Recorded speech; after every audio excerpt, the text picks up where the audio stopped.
Em meio a uma guerra em andamento no Oriente Médio, uma visita de Benjamin Netanyahu à Casa Branca e o aumento das tensões de segurança na Judéia e Samaria,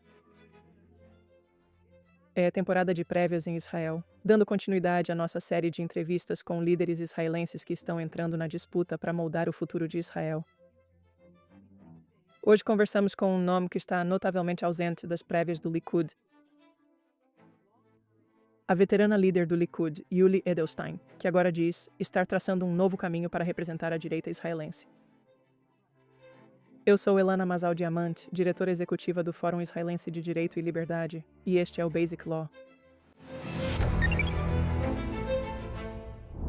Obrigada por se juntar a nós, Sr. Edelstein.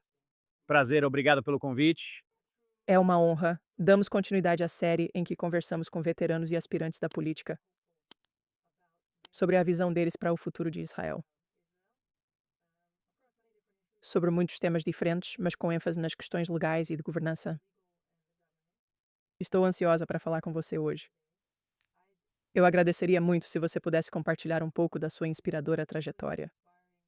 Você começou a ensinar hebraico na União Soviética. Você foi uma prisioneira de Sião. Você veio para Israel e construiu sua carreira política. Já foi ministra, presidente do Knesset, entre outros cargos.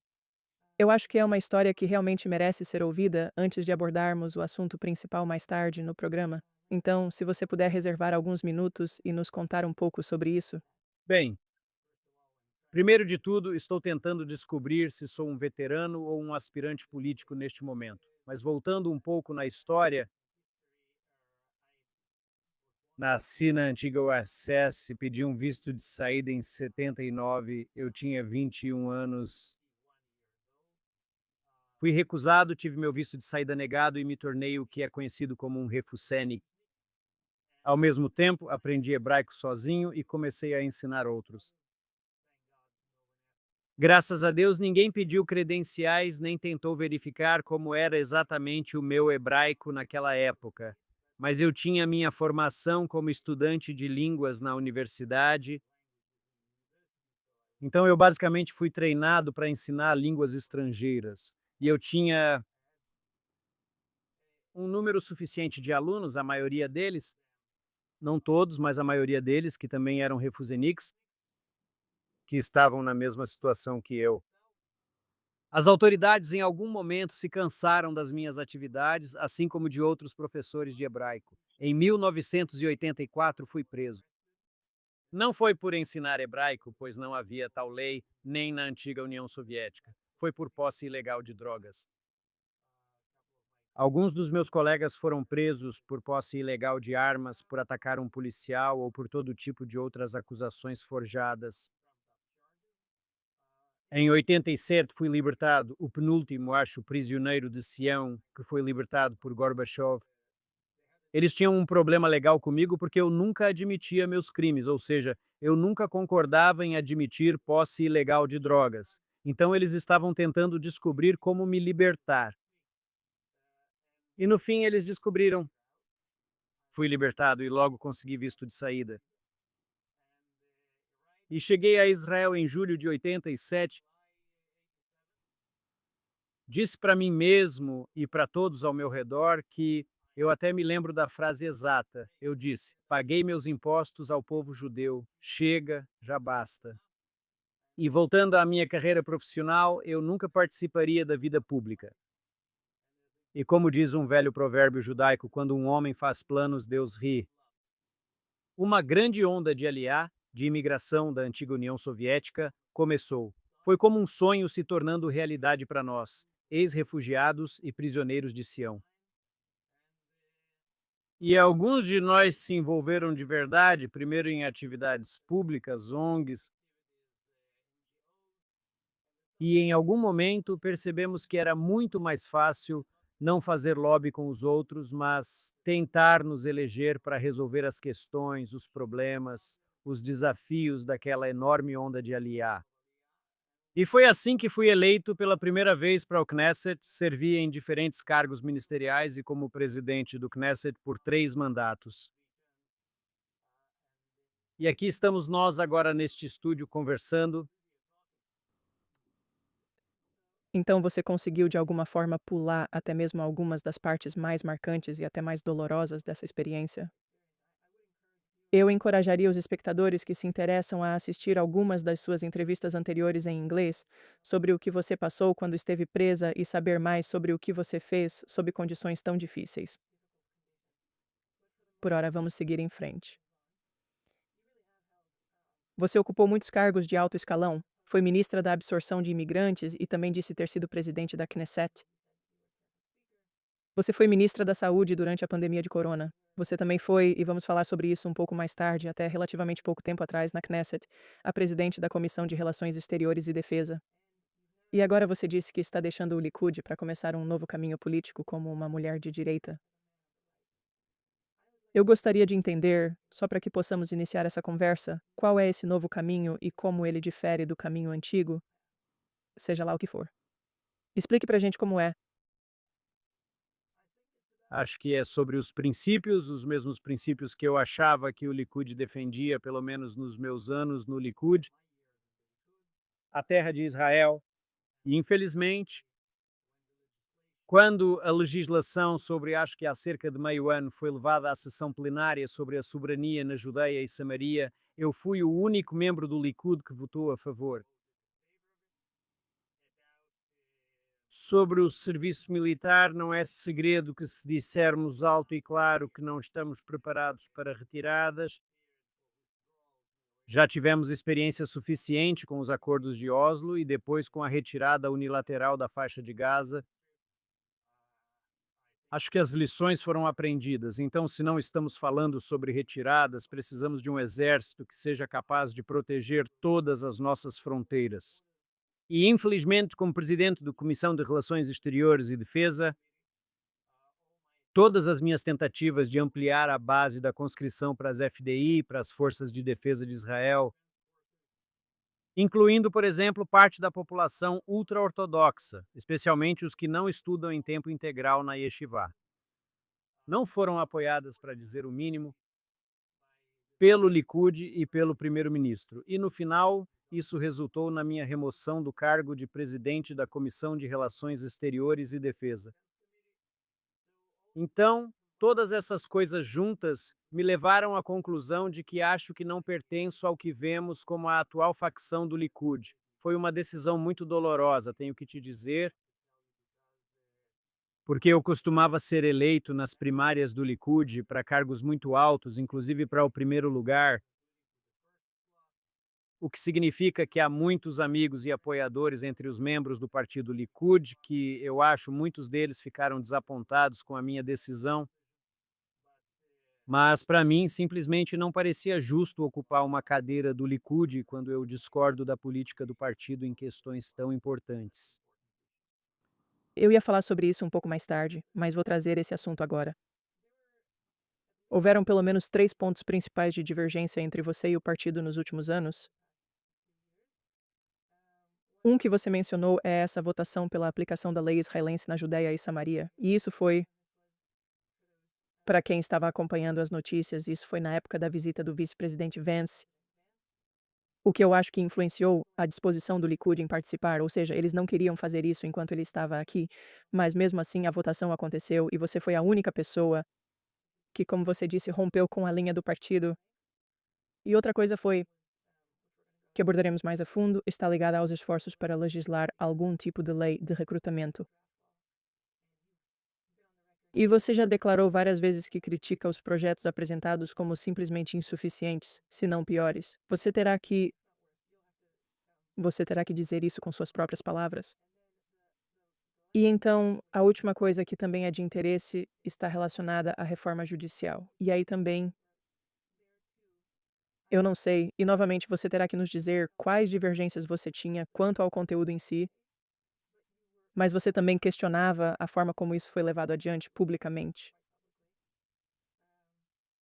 E isso foi apesar de você ser, e isso também vamos ter que discutir. Mas você é uma das pessoas mais importantes, você esteve no centro de um dos casos mais importantes da Suprema Corte na última década. E você teve um confronto direto com a Suprema Corte. Então, por que não começamos primeiro com o alistamento dos Haredi, já que sei que isso está na cabeça de todo mundo agora, e depois vamos abordar essas outras questões? Não acho que será um salto tão grande quanto parece. Como ex-presidente da Comissão de Relações Exteriores e Defesa, pode explicar a profundidade dos desafios estratégicos, econômicos e sociais que Israel enfrenta ao analisar essa questão? Esse é exatamente o ponto. Não se trata, sabe, de uma discussão abstrata sobre direitos iguais para todos ou deveres iguais para todos. É algo muito prático. As forças de defesa de Israel precisam de mais soldados. O número citado agora pelas forças de defesa de Israel é de 12 mil soldados adicionais necessários com urgência. E eu acho que a única possibilidade de tentar alcançar esse número é se mudarmos algo em relação à comunidade ultra-ortodoxa neste país. Agora, eu entendo totalmente que não dá para fazer essa mudança em um dia. Até mesmo minhas propostas foram criticadas por muitos soldados da reserva e outros que disseram que elas são muito brandas e que são uma concessão grande demais. Mas eu percebi totalmente que, se quisermos algo que de alguma forma possa ser aceito pelo establishment ultra-ortodoxo, precisamos apresentar um compromisso. No final, infelizmente, acabou que nenhum compromisso era possível. Os membros do Knesset deles e a liderança deles nunca concordaram com nenhum tipo de compromisso que levasse a um alistamento efetivo no exército. Agora, eu disse que a sua pergunta era excelente porque não se trata apenas do exército.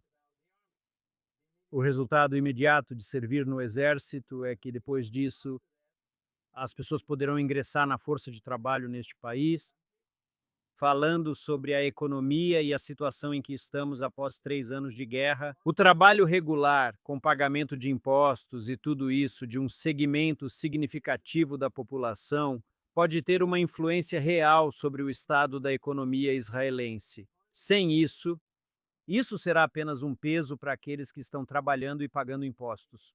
Por último, mas não menos importante, é algo que incomoda, me incomoda muito, e esse é o abismo que estamos testemunhando. Porque entre a população que está servindo no exército,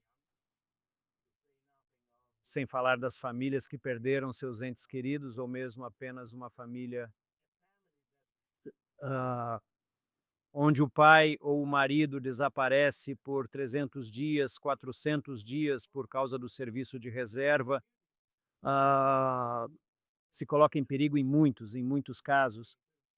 Esse tipo de família tem que enfrentar uma situação em que seus vizinhos, em alguns casos até parentes, não entendem do que estão falando. Eles simplesmente vivem sua vida normal, vida comum. E como eu disse, eu realmente estou preocupado porque as coisas que ouço ao meu redor e a linguagem que ouço ao meu redor não são algo muito saudável em nosso país. Nós somos um Estado judeu. Queremos entender que existem diferentes maneiras de ser judeu, incluindo, obviamente, o modo de vida ultra-ortodoxo, mas o que está acontecendo agora não é um diálogo. São dois monólogos, é como se fossem duas pessoas surdas tentando conversar uma com a outra. Me perdoe. Como seria uma lei de alistamento ideal, na sua opinião? Sem entrar em muitos detalhes, e eu definitivamente já discuti cada parágrafo dessa legislação, mais um número crescente a cada ano, com a distinção óbvia entre aqueles que vão servir no exército e aqueles que evitam o serviço militar, e com apoio para um certo número daqueles que realmente estudam Torá desde de manhã até tarde da noite. Existem pessoas assim, nós precisamos deles, mas deve haver um número determinado deles, e não a situação que enfrentamos agora, onde basicamente todos podem se registrar na yeshivá sem nem sequer visitá-la uma vez. Porque uma das coisas com as quais o establishment ultra-ortodoxo nunca concordou foi uma supervisão rigorosa sobre as yeshivás. Para eles, Algum papel de um dos rabinos já é prova suficiente para eles. Eu quase hesito em perguntar, mas como estamos focados em efetivo e números, a população árabe de Israel também tem um papel a desempenhar?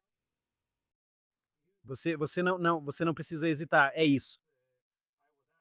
Me fizeram essa pergunta muitas vezes e eu tive que chamar a atenção de todos.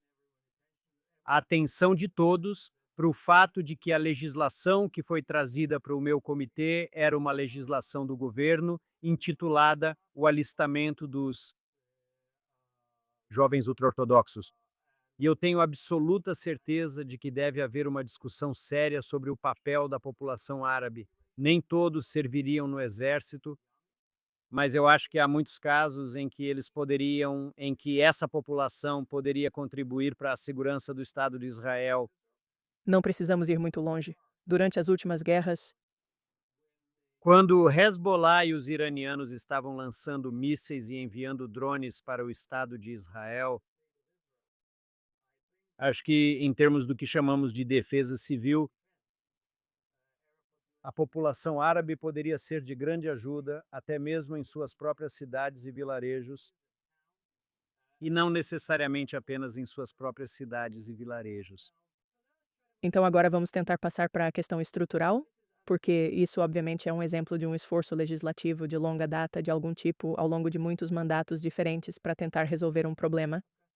E isso realmente não parece ter produzido resultados, ou talvez até tenha produzido resultados, mas aí talvez os tribunais intervenham. Eu já ouvi muitas versões diferentes sobre por que estamos onde estamos. Às vezes a culpa é inteiramente do sistema político, às vezes é culpa dos tribunais, às vezes é uma mistura dos dois.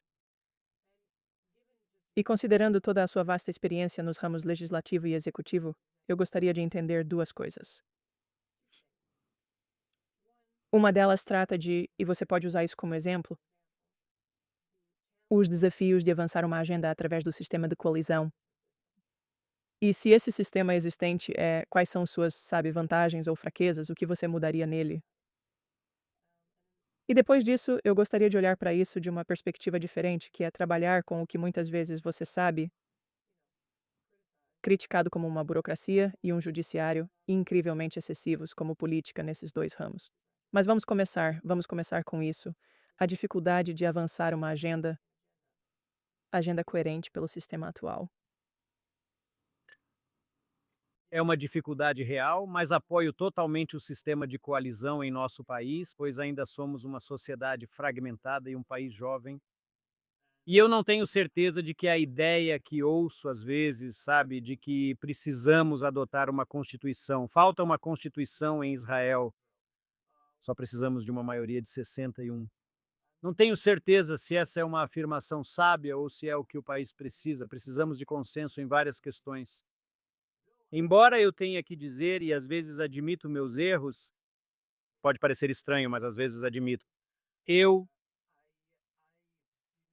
eu sempre disse que a única maneira de realmente mudar algo na situação do alistamento dos judeus ultra-ortodoxos é quando as facções ultra-ortodoxas fazem parte da coalizão. Então você pode chegar a um acordo e avançar. Não tenho certeza disso. Acho que psicologicamente, neste momento, para eles há uma enorme dificuldade em aceitar, como eu disse, qualquer tipo de compromisso.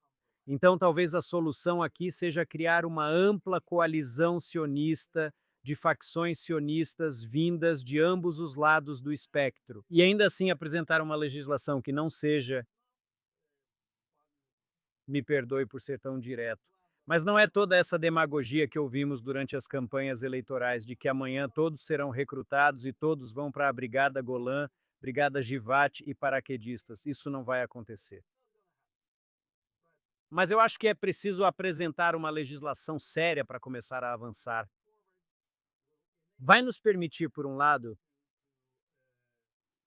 como já mencionei várias vezes, é fundamental ampliar o recrutamento para as forças de defesa de Israel. Por outro lado, você sabe, depois de alguns protestos vindos das facções ultra-ortodoxas, acho que há uma boa chance de que as coisas voltem mais ou menos ao normal e que a situação continue seguindo seu curso. Mas em muitas outras questões eu vou repetir isso novamente. Eu acho que isso é uma coisa boa, Que é necessário. criar coalizões. Às vezes é realmente, ah, isso dificulta aprovar as coisas na Knesset, o que nem sempre é ruim. Sabe, legislações que são aprovadas em um dia só, e eu me lembro como presidente de muitas vezes discutir com a coalizão da qual eu fazia parte, que não é uma ideia tão boa atropelar a Knesset e seguir em frente, porque então, depois de um mês ou dois, acaba ficando claro que há muitos parágrafos que são contraproducentes, difíceis de implementar e assim por diante. É melhor ter uma discussão na comissão onde todos são ouvidos, onde pessoas de fora, que não são membros da Knesset, vêm e expressam sua opinião. E então você consegue um tipo de legislação que já foi devidamente discutida e assim pode funcionar. Você está falando sobre construir consenso. Ah, devo admitir que sou relativamente nova em Israel, mas é muito difícil para mim lembrar de um momento durante o tempo em que estive aqui na última década em que houve consenso sobre algum assunto, exceto, por exemplo, lutar contra inimigos externos. Já houve consenso em questões assim? E como você constrói esse consenso sobre as questões mais críticas de hoje? Ok, antes de tudo, vamos deixar bem claro que o consenso alcançado sobre uma determinada questão não significa unidade ou, sabe, a mesma opinião exata. Nós somos, como eu disse, uma sociedade fragmentada. Definitivamente não somos uma unidade militar onde todos têm que marchar ao mesmo compasso. Dito isso, vou te dar o exemplo mais polêmico, algo que tornou impossível fazer uma ponte entre a abordagem da chamada esquerda israelense e a direita israelense.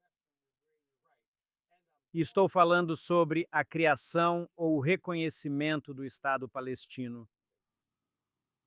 5. 10 anos atrás, essa era a questão, visível em todas as pesquisas, realmente dividiu a sociedade israelense em duas metades quase iguais.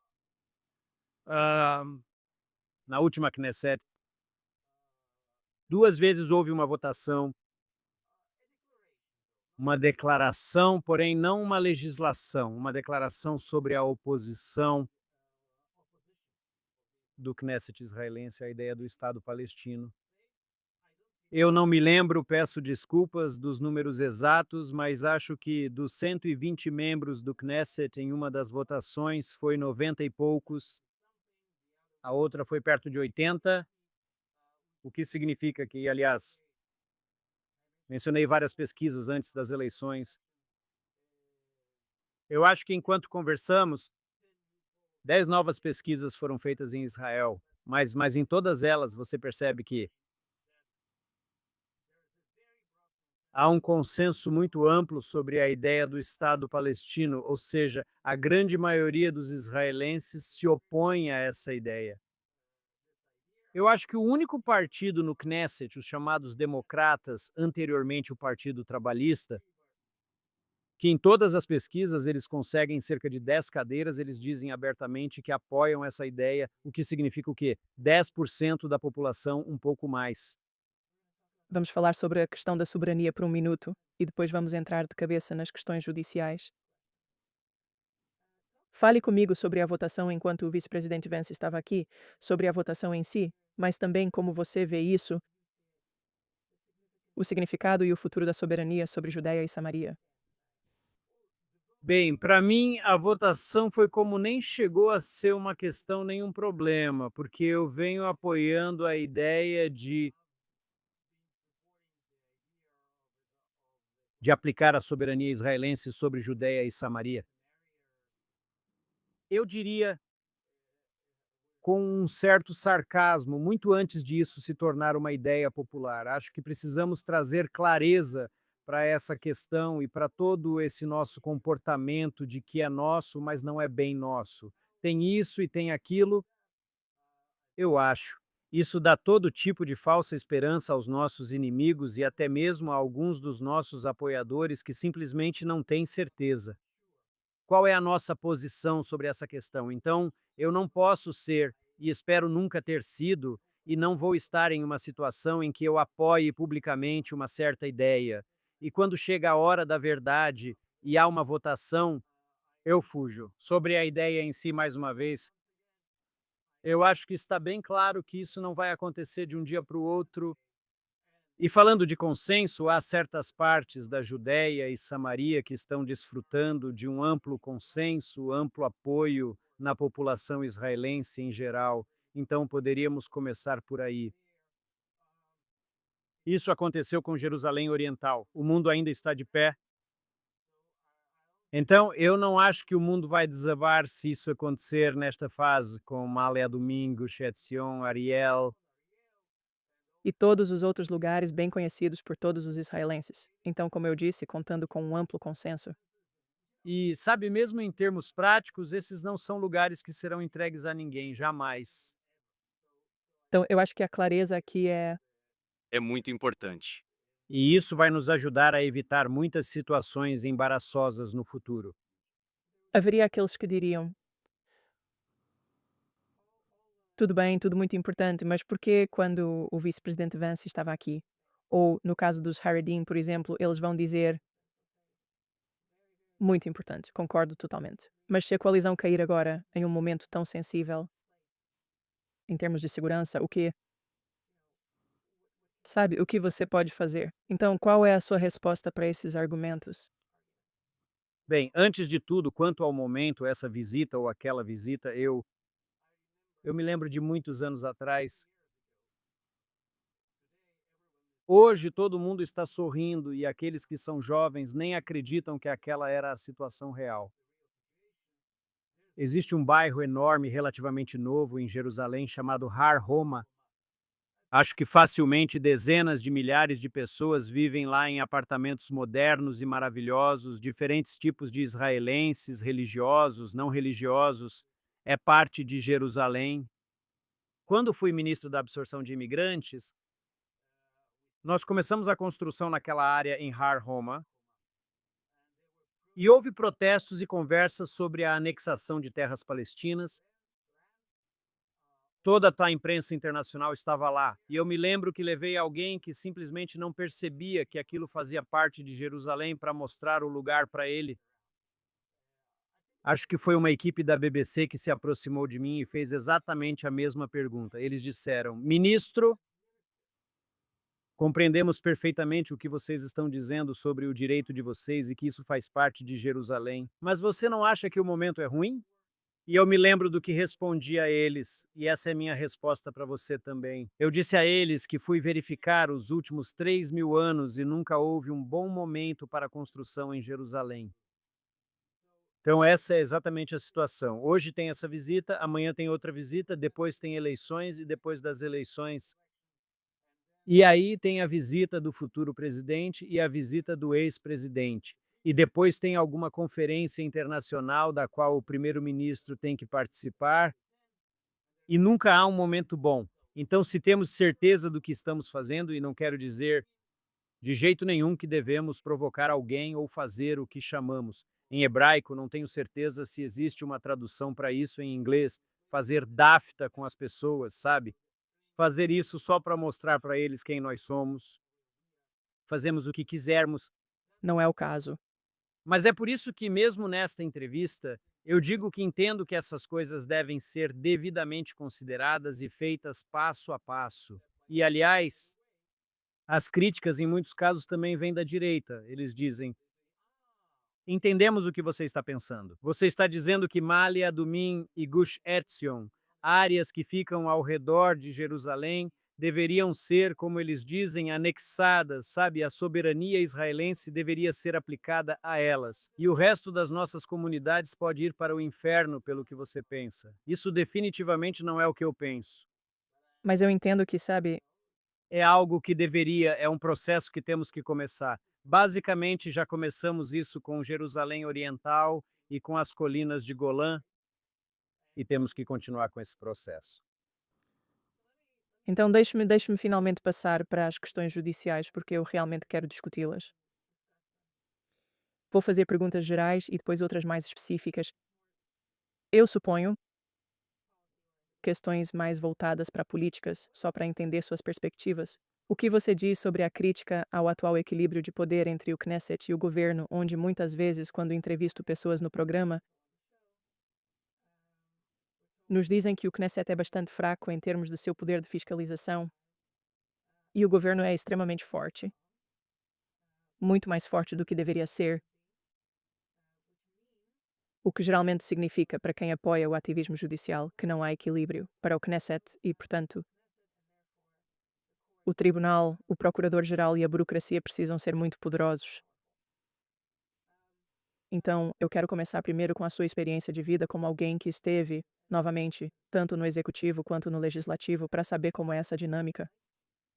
E também a sua opinião sobre aquela outra questão do poder judiciário. Bem, para começar, o Knesset governa, governa, governa, Knesset. Acho que você convida pessoas muito educadas para o seu programa, porque dizer que o Knesset é fraco e o governo é forte é algo muito, sabe, isso é realmente dizer o mínimo. O Knesset praticamente não existe mais em relação ao governo. E seria bastante natural para mim continuar e dizer, e temos que culpar o governo por isso. Isso não é exatamente verdade, porque os próprios membros do Knesset. Aqueles da coalizão, especialmente, eles não entendem o seu papel. Eu sei disso não porque, você sabe, eu adivinhei o que eles pensam ou ouvi as conversas deles. Essas coisas estão registradas há bastante tempo, mesmo quando eu era presidente. E com certeza, com toda a discussão que você mencionou várias vezes quando eu era presidente do Comitê de Relações Exteriores e Defesa, ah, você não faz parte da coalizão? Você só precisa fazer as coisas andarem. Como você pode se opor ao governo? Nossa tarefa é servir ao governo, aliás. Coisas ditas oficialmente por um membro da coalizão. E essa ideia de que um membro do Knesset é eleito para servir ao governo, mais uma vez vou tentar ser tão educado quanto os outros convidados, e eu diria que isso é contraproducente. E para mudar a situação, precisamos mesmo que o Knesset se torne muito mais forte. Para que os presidentes das comissões percebam que eles ocupam suas cadeiras não para simplesmente aprovar automaticamente os projetos do governo. Aliás, não se trata apenas de questões polêmicas. No início deste mandato, algumas propostas legislativas foram apresentadas. Uma proposta legislativa importante foi apresentada à minha comissão. Não havia nada controverso nisso. Havia consenso amplo, mas sabe, não estava devidamente preparado na fase inicial. E quando adiamos a reunião e dissemos que o governo precisava trabalhar nisso, o ministro responsável por essa legislação veio ao meu gabinete, um novo ministro sem experiência parlamentar e sem experiência de governo. E ele disse exatamente a mesma frase. Ele disse: Yuli, eu não entendo. Você não faz parte da coalizão? Por que fazer algo a mais? Por que você precisa fazer discussões extras? Apenas aprove a legislação. Foi um mal-entendido bem honesto, sabe, sobre qual é o papel do parlamento no nosso sistema e, como eu disse, realmente precisamos mudar isso. E isso que você está descrevendo, essa cultura, é algo novo ou é algo que sempre existiu? Se foi uma mudança, o que acha que a causou e quando? Olha, sejamos novamente totalmente honestos. Pode ser brutal O como Deus N estava oposto, lá. se quiser. Pode ser menos educada, tudo bem. O governo não gosta da ideia de que alguns membros do Knesset supervisionem, sabe, e critiquem as atividades ou as legislações ou exijam respostas e assim por diante. É bastante óbvio. A piada comum é que Ben Gurion, sabe, mudou o Knesset para Jerusalém porque não queria sua presença em Tel Aviv. Na residência do primeiro-ministro, onde também ficava o Ministério da Defesa, se você se lembra, sempre foi assim, era paralelo. O Ministério da Defesa não queria todos por perto e transferiu o Knesset para Jerusalém. Não é novidade. A mudança é que o governo não queria que o Knesset interferisse e o Knesset queria interferir. Agora, O Knesset não quer interferir. A oposição automaticamente critica tudo o que vem do governo. Natural, embora nem sempre seja sensato. A coalizão, como eu disse, só bate continência quando algo vem do governo. E o resultado é que, em muitos casos, a legislação não é devidamente organizada, não há uma discussão séria. As discussões nas comissões viram uma gritaria porque não há conteúdo na discussão. E isso é algo que eu acho que, no final, prejudica não o sistema político, prejudica cada cidadão em Israel, porque as legislações não são sobre algo abstrato, elas dizem respeito à nossa vida. Então, à luz do que você está descrevendo agora, como você vê, o que muitas vezes são reclamações de provavelmente legisladores mais à direita, mas não só eles, que a assessoria jurídica, né, a burocracia jurídica basicamente tomou conta. A formulação de políticas, seja no nível do tribunal, do procurador-geral, dos assessores jurídicos nos ministérios. Há um equilíbrio sendo alcançado? Isso é um desafio? O que você acha? Definitivamente há um ponto válido nessa crítica. É por isso que fiquei tão decepcionado com a forma como as atuais reformas judiciais começaram em janeiro. A de 2023 foi conduzida de forma que basicamente enterrou a possibilidade das mudanças necessárias em vez de promovê-las. E essas mudanças são extremamente necessárias. Você Ela pode quer falar mais conseguir. uma vez, pode dar alguns exemplos, digamos, de legislação ou políticas que foram. Oh, Por exemplo, a facilidade com que a Suprema Corte anula a legislação do Knesset não é algo muito bem-vindo. Mais uma vez, quando não há discussão, quando tudo vira uma gritaria, quando o governo aprova o que quiser, entendo de certa forma a Suprema Corte, mas isso não a torna certa. E eu me lembro que foi um caso específico Algo não estava devidamente. abordado nas discussões orçamentárias da Comissão de Finanças. Eu exigi, como presidente do Knesset, eu exigi uma votação adicional. O assessor jurídico da Knesset apoiou totalmente minha posição e também exigiu uma votação adicional. A comissão estava hesitante. Alguém, nesse meio tempo, foi até a Suprema Corte e a Suprema Corte apoiou minha posição e a do assessor jurídico da Knesset. E eu expressei publicamente minha raiva com a Suprema Corte. O juiz que emitiu esse veredicto é alguém que eu conheço pessoalmente. E ele disse depois: sabe, eu não consigo entender. Nós apoiamos a oposição. E eu disse para ele: você não tem o direito de interferir nos assuntos do Knesset dessa forma. E se eu realmente decidisse impor minha opinião à comissão, eu tinha meus meios.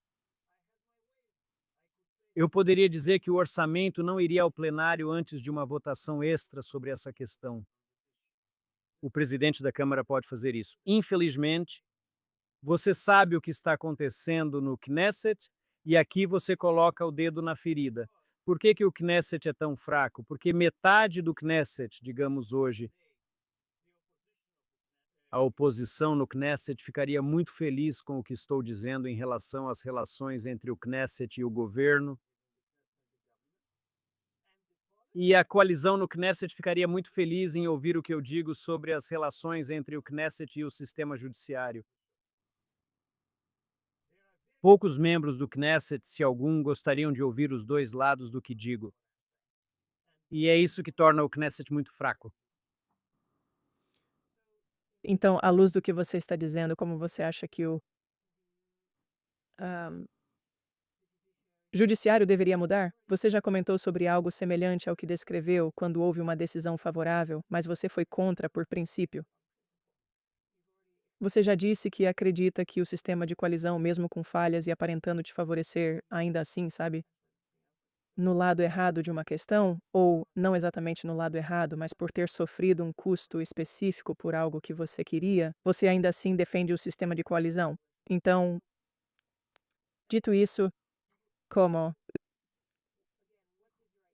novamente, qual é o seu ideal para como deve ser a relação entre o governo canadense e o judiciário? Você disse que não gostou da condução da reforma judicial, mas teve problemas com o conteúdo? Teria sugerido algo diferente? E você vai sugerir algo diferente? Primeiramente, como eu disse, as mudanças são necessárias, né? Se você quiser que eu resuma em uma frase, eu diria mais equilíbrio, mais Mas autocontenção. você pode me avisar. Ok, então, como eu disse, eh, mais poder para o Knesset, que na verdade é o representante do povo. Menos facilidade com que a Suprema Corte derruba legislações ou interfere até mesmo em assuntos internos do Knesset. Menos atropelo do Knesset pelo governo e mais supervisão do Knesset sobre as atividades do governo. Ah, acho que essas são coisas que poderiam ser levadas ao Knesset com um consenso bastante amplo. Eu ouço meus colegas, e embora seja muito fácil transformar tudo em uma discussão de tudo ou nada, ou você é a favor das reformas ou você é contra as reformas. Não é esse o caso. Existem certas reformas que são extremamente necessárias e houve certas tentativas de legislar coisas que são um completo absurdo. E eu acho que no momento em que começarmos essa mudança, algumas das questões que você levantou sobre o poder extra dos assessores jurídicos para diferentes ministérios e os poderes que às vezes são descritos como um estado profundo e tudo mais, eu acho que isso automaticamente, de alguma forma, vai se coordenar com isso, com essa nova realidade. E, aliás, se você olhar 20, 30 anos atrás, as decisões da Suprema Corte, em muitos casos, a Suprema Corte recorre ao Knesset. Vou mencionar uma questão muito conhecida e controversa de diferentes formas. Houve diferentes definições, mas vamos colocar de uma forma bem simples. Quem é judeu, a lei do retorno, quem é judeu e assim por diante. Eu me lembro dos juízes da Suprema Corte se voltando para o Knesset uma, duas, três vezes e dizendo: vocês têm que decidir, vocês têm que legislar. Se não fizerem isso, nós vamos interferir. E então, quando o Knesset não agiu por vários motivos políticos, o Supremo Tribunal interferiu. Agora não é assim. O Supremo Tribunal apenas toma as decisões sem recorrer ao Knesset. Como eu disse, isso é algo que precisamos resolver. Então, se eu entendi corretamente, você acha que existem leis que podem ser aprovadas para fortalecer o Knesset e enfraquecer o poder do judiciário em certos assuntos? Ah, Limitar o poder, enfraquecer o poder. Limitar o poder seria algo limitar o poder. poderoso. Pode-se dizer que isso limita o poder, fortalece o Estado de Direito e o Judiciário. Outro ponto recorrente no programa é a confiança nas instituições públicas. Aliás, está caindo o tempo todo. Eu venho alertando sobre isso há anos, é muito perigoso. Sabe, eu não faço parte daqueles que dizem quem precisa da Suprema Corte. Nós precisamos de um sistema judiciário forte. Quando eu vejo em todas as pesquisas, ano após ano, não são, sabe, institutos de direita tentando te dar uma visão distorcida. Agora, o Instituto Israelense para a Democracia e outros, eles vão te mostrar que há uma queda gradual na confiança na Suprema Corte. Você pode argumentar, e com razão, e dizer, mas o Knesset geralmente é o último. Verdade. Você sabe, essas pesquisas. É exatamente isso que estou dizendo. O Knesset é irrelevante. O Knesset é. Eu, eu Sim. pensei que era porque ah, o sistema de coalizão é tão fragmentado que qualquer pessoa, que as pessoas que os eleitores basicamente olham para o Knesset e, para começo de conversa, gostam de apenas uma parcela muito pequena dele. Talvez, estou sendo muito esquecida? Não, nunca pensei dessa forma. Talvez você esteja certo que eles, desde o começo, discordam da maioria dos membros do Knesset e veem apenas uma minoria ali que representa suas opiniões. Mas ainda assim, sabe, nunca pensei dessa forma, é uma reflexão interessante, mas ainda assim eu diria que, sabe, quando o Knesset se comporta de maneira adequada e realiza discussões sérias e não apenas, sabe, gritos e assobios e tudo mais, eu acho que as pessoas é assim que eles querem ver isso. Eles querem ver que a legislação que afeta suas vidas é algo que realmente preocupa os membros do Knesset. E eles, que os membros do Knesset não estão lá apenas para aparecer nas manchetes, sabe, chamando seus colegas de nomes ofensivos. Ok, tenho uma pergunta bônus que não tem relação com o que falamos até agora antes que tragam aquele gancho de vaudeville e me tirem daqui. É sobre a Aliá, sobre a qual eu sei que você já falou no passado e acho que você foi a ministra da absorção. Estamos vivendo um momento muito desafiador para o povo judeu no exterior. Obviamente, a Aliá nem sempre é a solução certa para cada pessoa, mas certamente aqui em Israel, muitos de nós esperamos que mais pessoas busquem um lar aqui e segurança aqui, se for apropriado para elas. E eu me pergunto se há maneiras de Israel incentivar esse movimento sem causar problemas diplomáticos no exterior e também internamente, talvez fazendo mudanças para criar um espaço mais acolhedor para os Olim. Eu acredito que cantar belas,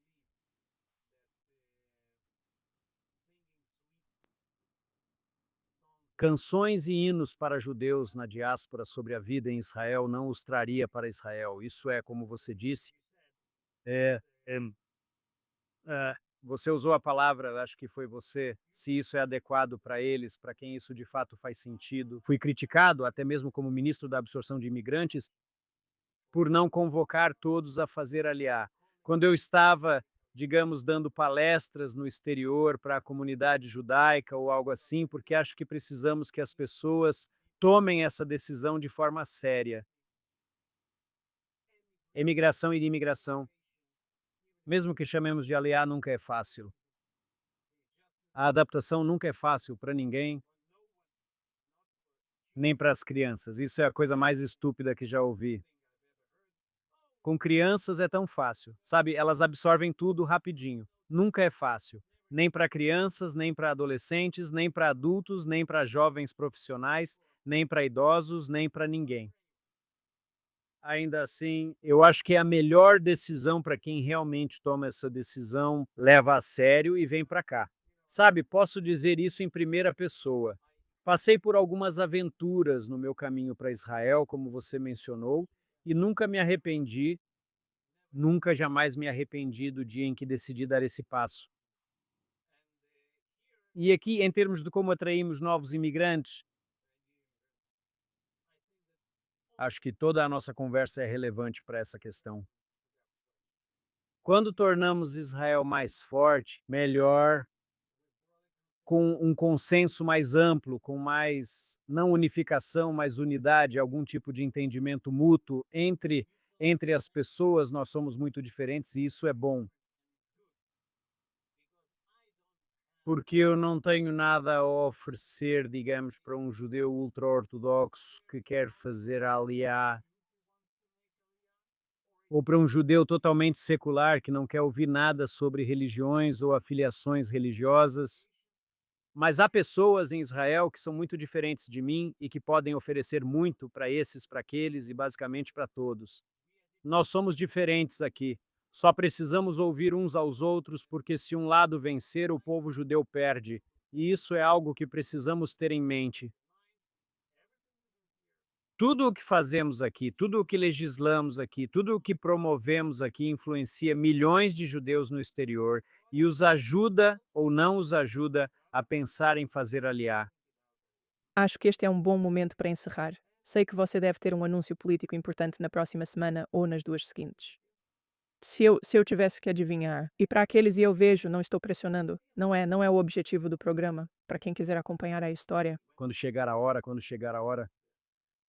Fiquem ligados. Muito obrigada, Sr. Edelstein. Continuaremos a série com outros convidados nas próximas semanas. Agradeço muito o seu tempo e boa sorte. Muito obrigado. E eu realmente gostei da nossa conversa. Obrigado.